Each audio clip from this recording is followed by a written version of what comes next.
Hey guys, it is me, Erica Manfrey, the Moody Wine Drinker, and it is another episode of Behind the Wine. So today is Wednesday, and it's the first real rain that we've had I'm in Santa Cruz County. So it's really cold and rainy. I have my favorite blanket here because hashtag perks of working from home.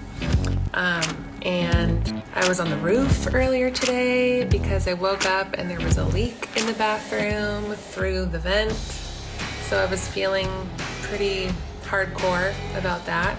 Today, we're talking with Kelly Woods, and she just joined. So I expect her to come in here soon. There she is. Hi! Hey, how are you? Good. How are you? Happy Wednesday. Happy Wednesday. How about this storm? There was thunder and lightning a minute ago. Oh my gosh. I did not sleep last night. Oh, my mom was the same way. What tree's going to fall on my car today? Oh, so where are you exactly? I'm in the city of Napa. Okay. So welcome to my living room. There may be cat cameos at some point. We never know what's going to happen. Love it. But yeah, no, I live the area where I am. There's a lot of trees that need some help. And during these storms, usually a branch or two falls around the property. And I just hope that it's not on my car. Yes, that's all. Right? Right. Not selfishly, but a little bit selfishly. Right. Yeah. Well, thanks for joining me today. So I have been a fan of yours since Burgess, because when I was in Napa, and I wasn't in Napa, I was in St. Helena, but I lived just down the road from Burgess, and that was one of my jobs there. And I loved the family. That was when Tom was still alive and Steve. Right. And, I was so happy when they hired you because I was like, a woman winemaker. I know. And only the second winemaker in the history of Burgess Cellars. So the first winemaker was there, Harvest. He was there from 1972 until the end of 2012. So not only the first female winemaker, but only the second winemaker for Burgess Cellars. So it was really special and exciting. And like you said, the Burgess family is just amazing. Yeah. So tell me how, I want to talk about that, because how did that happen? I didn't realize that. That's pretty crazy. It's a funny story because, first of all, what are you drinking today? So I'm drinking Bee Hunter Rosé of Pinot because I opened it last night, and I'm in a single wine drinking family. So yeah, it's a lot of pressure when you open a bottle. Right. Well, cheers to you. I've got some Freemark Abbey Sauvignon Blanc today, supporting my best friend, Christy Melton, the winemaker there. Another amazing female winemaker. I love Freemark. They're so good. Amazing. But so, yeah, the story of how I got with Burgess, I was working at Sequoia Grove. I had been there for about 4 years as the enologist, and I knew at that point in time there wasn't much room for growth. So I was kind of putting feelers out, trying to find somewhere where I could take the reins and be winemaker. I knew I wanted to get back into a smaller family operation. And one day out of the blue, the very first winemaker that hired me called me up and said, "Kelly, are you interested in the Burgess winemaking position?" I hadn't even seen it listed, but evidently it had been posted 2 months prior. Matt Reed was helping Steve and Tom kind of vet potential winemakers and go through the interview process. And I was like, yeah, this sounds great. This sounds like exactly what I want to get back into. Yeah. So that was on a Tuesday. Steve Burgess and I spoke on the phone that afternoon. I went up to the property that Thursday and had an in-person interview, really hit it off with the Burgess family, and just loved the property and the historic aspect to that facility. So in the valley, if you're going from Napa, the town, up to Calistoga, it's on the hill on the right-hand side. Right. So it's west-facing slopes, or hillside. Right. And there's a body of water right in front of it. What is that? Is it a reservoir? That is Bell Canyon Reservoir. Okay. Yeah. So that is one of the city of St. Helena's water supplies. Okay. So it's actually interesting if you're driving from Calistoga on Highway 29 and you stop at the Welcome to Napa Valley sign. Which everyone. Burgess Cellars is in the background of everyone's picture. There's only 2 vineyards up on that hillside that you can see from that location, and it's Burgess Cellars and Viadera right next door. So cool. It's amazing. And that has been a wine growing property since the 1800s.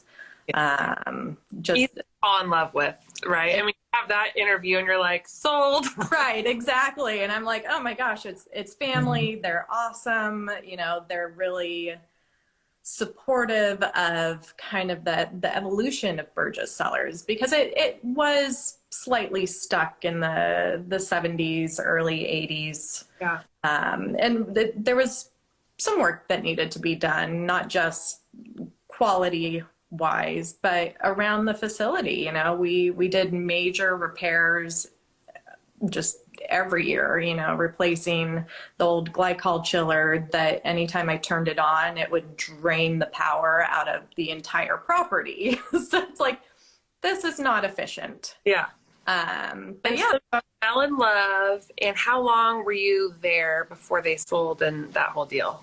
Yeah, so that was an interesting process. I was there from the beginning of 2013 until September of 2020.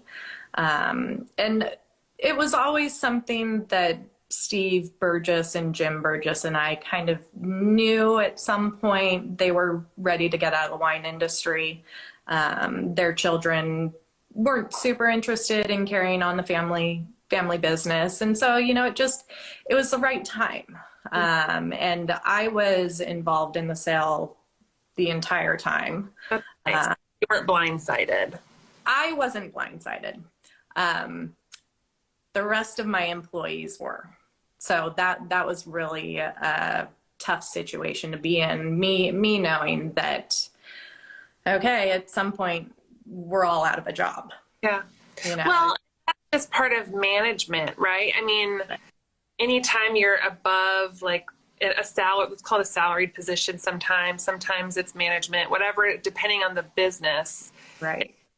Part of business, but it's the hardest part of business. It is. And especially because my vineyard staff had all been there for anywhere from, I think, 18 years to 45 years. I think Jose Luis, our vineyard foreman, had been there almost since the beginning.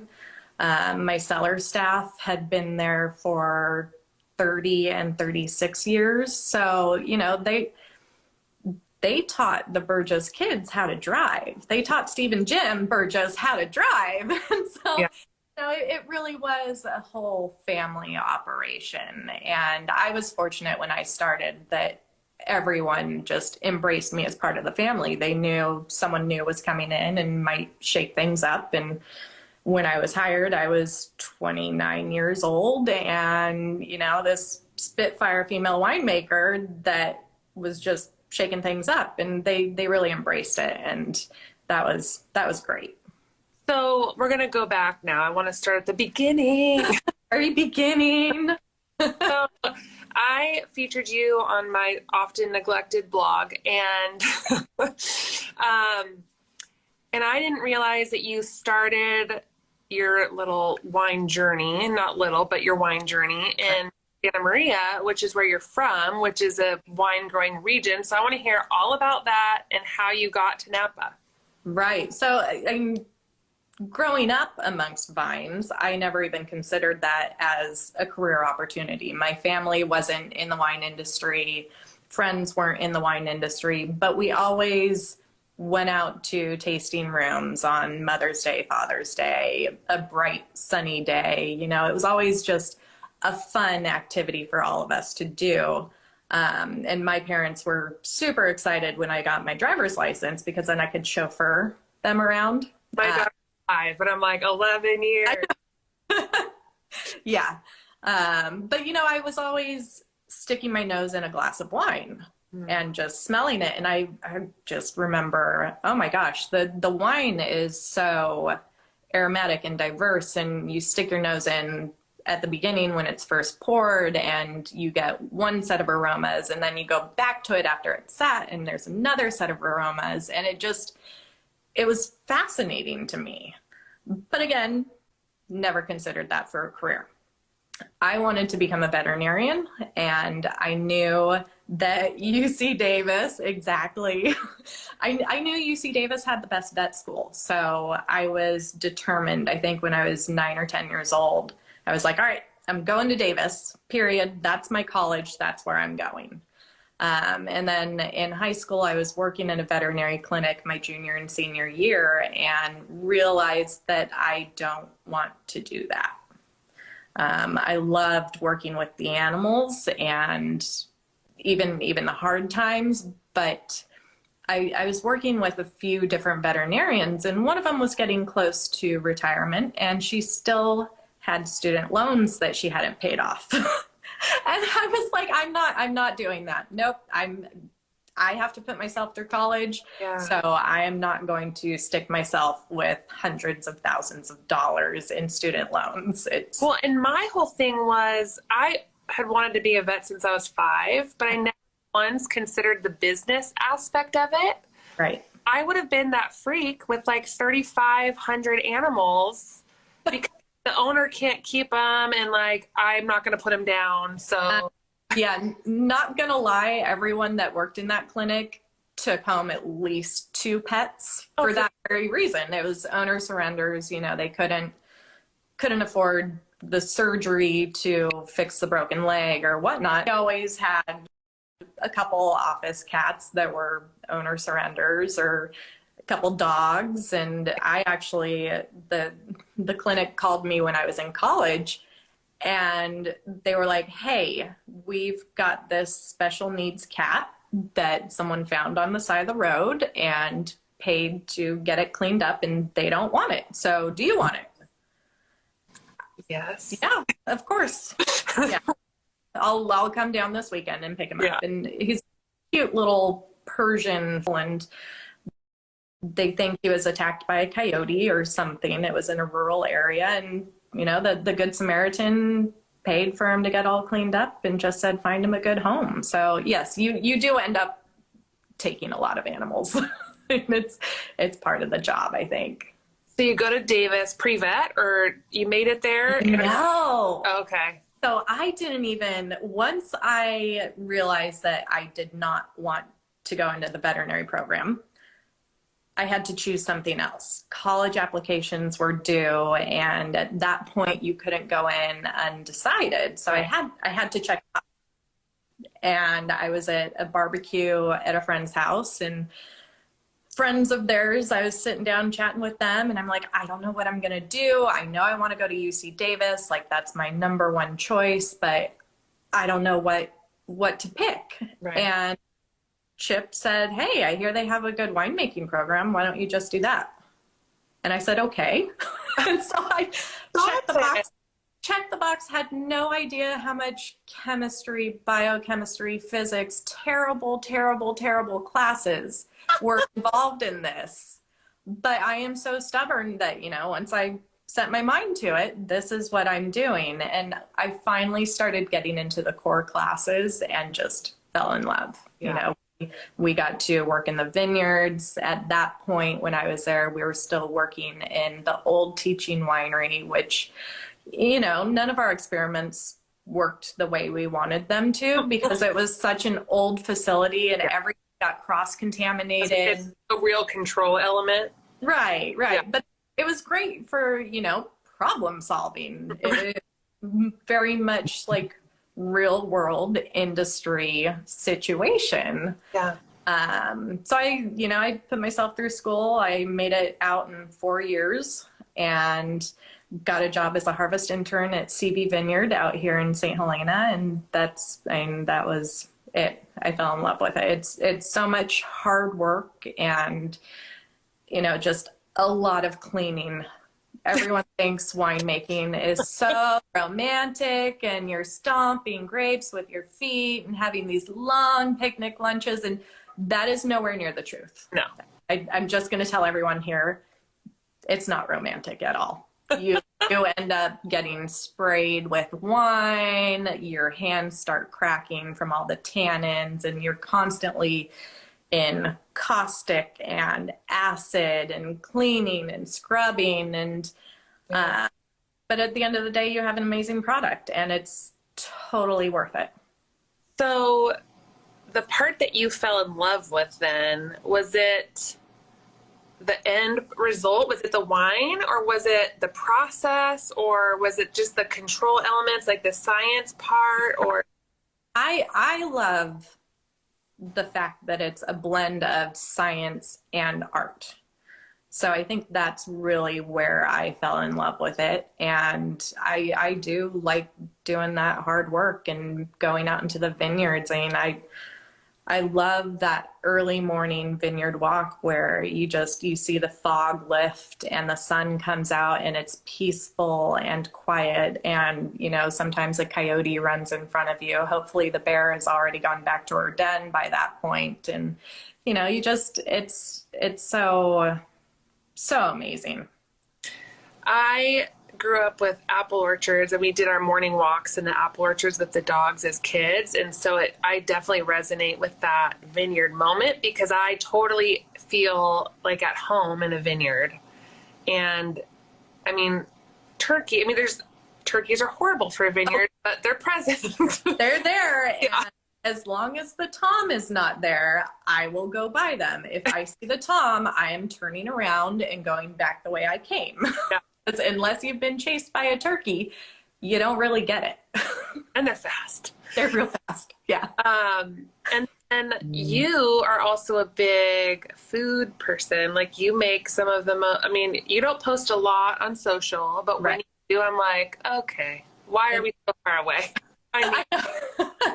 You know, it's funny, especially now being unemployed and during the pandemic where, you know, normally I was planning on traveling. I knew I was going to be unemployed. So I was like, all right, I'm hopping on a flight and going to go to France and Italy and tour around. And that just didn't happen. So then I started cooking again. And I've really refound my love of cooking and food, and just the whole process of making the list and going shopping for it and doing all the prep work and having a friend or two over. You know, I've got a few friends in my bubble.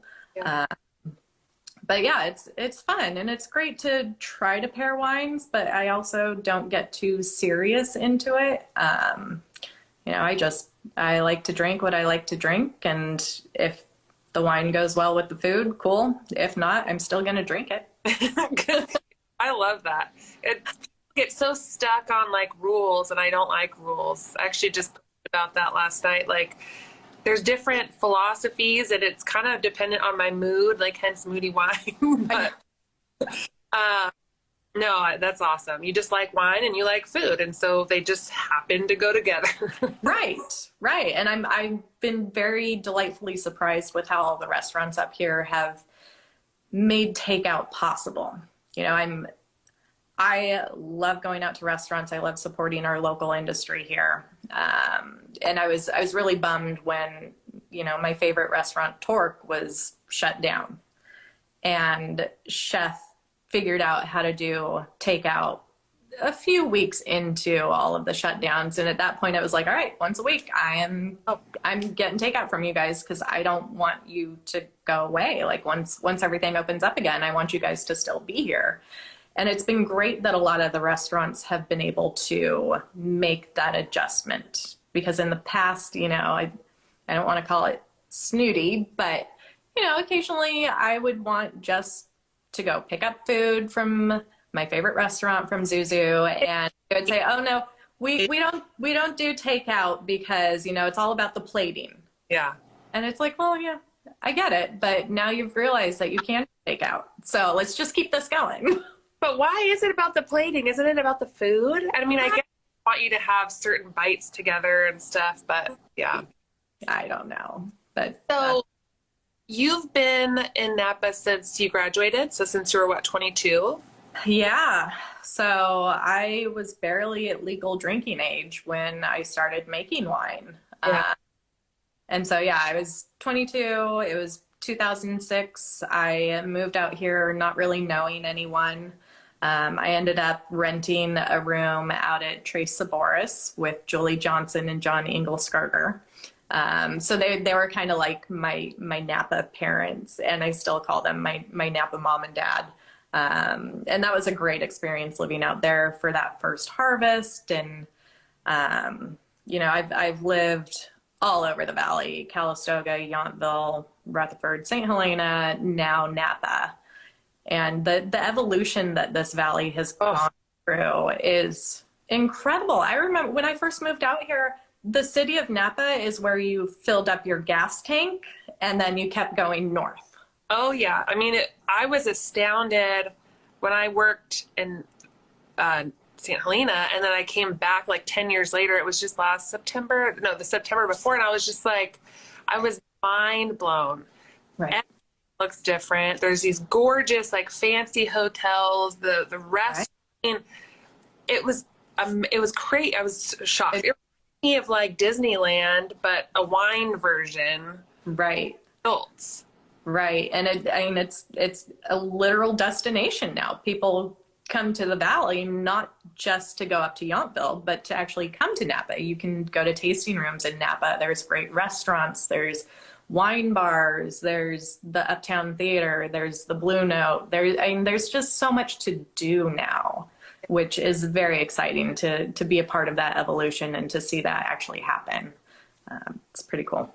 So you still have family in Santa Maria? I do, yeah. My mom and stepdad and dad and stepmom still live there, and my grandma, I've got a couple cousins that are still there.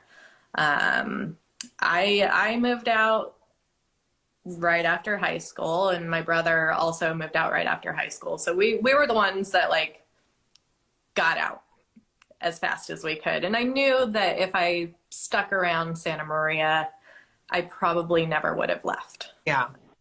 And I didn't want that. I needed some independence and to go out on my own and do my own thing. And, it was such a great decision. I'm scary at times being 18 years old on your own for the first time, like crazy. Yeah. Can't believe they allow 18-year-olds on their own. Yeah, well, and vote. I mean, this is not political at all, but like when I was 18, my perception of the world was just this little itty bitty thing. Yeah, you don't know anything. No, absolutely nothing. So it's almost a really dangerous combination. Right. And so, would you call Napa home? Is Napa where your like heart is now? Yeah, Napa's home. This is where I feel most comfortable. It's such a great little community. Yeah. And the wine industry as well, but the city of Napa, the town of Napa, all of Napa Valley, it's comforting. And even though, it's more a tourist destination, and sometimes the tourists really annoy me, but at the same time, they're keeping Napa Valley in business. They're coming here and supporting us and dining out at restaurants and staying in our hotels and going to all the tasting rooms. And that's really what this valley is all about. And we have that same kind of conflict here in Santa Cruz County because the beach, obviously, and so we're surrounded by really hot climates where like it'll be 105 in San Jose, and then on this side of the hill it's 75, and so free air conditioning. And so there's that conflict of tourism too, though, for locals, just because traffic and garbage or whatever. But then we're so dependent on that from an economic standpoint, and so many businesses rely on it that it's very important. Right. Occasionally I have to remind myself, okay, just don't get upset about the tourists. I know they're driving slow on Silverado Trail and they should be over on Highway 29 if they want to drive slow, but you gotta appreciate it. Yeah, for sure. So are there any travels on the docket for 2021? I was supposed to go to Croatia last May. So Christy and I had been talking about going to Croatia for years. And she and I spent 2 weeks in Portugal and Spain back when we were in college. And just travel in general is amazing. If you can travel to wine and food centric areas, it's even better for us. So unfortunately, our Croatia trip got postponed, and I'm hoping that we can at least rebook the flights this year. Because I was just thinking back, when was the last time I was on an airplane? Because between vacations and doing sales and marketing trips, I would be at the airport 4, 5, 6 times a year. Yeah. As long as it wasn't during harvest, I would be on a plane going somewhere.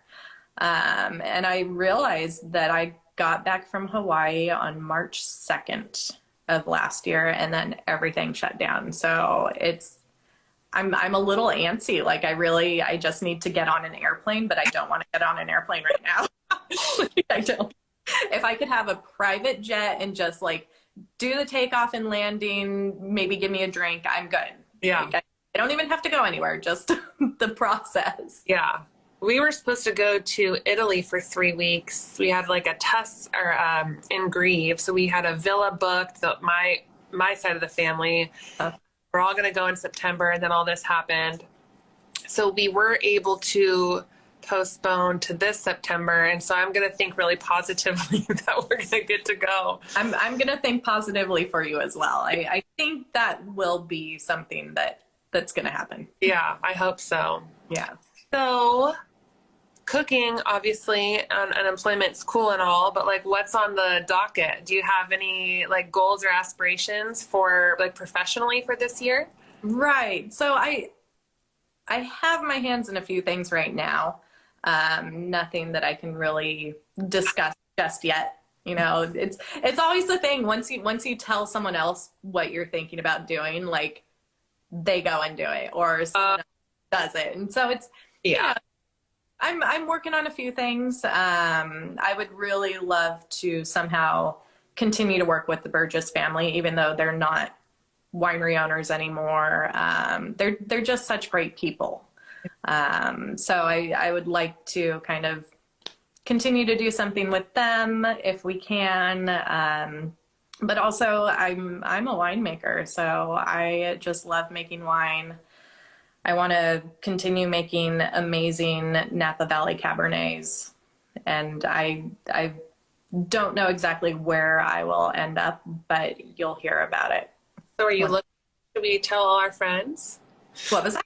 Are you looking? Like, should we tell all our friends? Like, try to No, I'm always looking. The winemaking is a very cyclical process, as we all know. Production side, it's very cyclical, but also when jobs become available. So when I was first unemployed in September, it's the worst time for a winemaker to be unemployed because it's harvest. Right. However, last year I'm kind of okay not making wine because of all the fires and everything. So it worked out okay. But my family kept asking, "Oh, are you finding any winemaker jobs? What's happening? Do you have any leads on anything?" And I'm like, "No, the winemaker shuffle doesn't happen until January, February, March. So that's when you see everyone kind of moving around and positions opening up. And so I'm waiting for that. It's slowly starting to happen. And I've been talking with a couple of wineries so far, but do you have a winemaking philosophy that you like are really passionate about, that you have a ideal kind of wine that you like to make? Right. I want the wines to be reflective of the vineyard, the vintage, and the varietal. I don't like over manipulating wines. It's not Coca-Cola, it's not Pepsi. We're not making the same product every year. I want it to show all those differences. I want vintages to taste different one year to the next, because that's what it is. It's a product that, you know, we take what Mother Nature throws at us and we still make some really good wines. So that's my philosophy. I love that.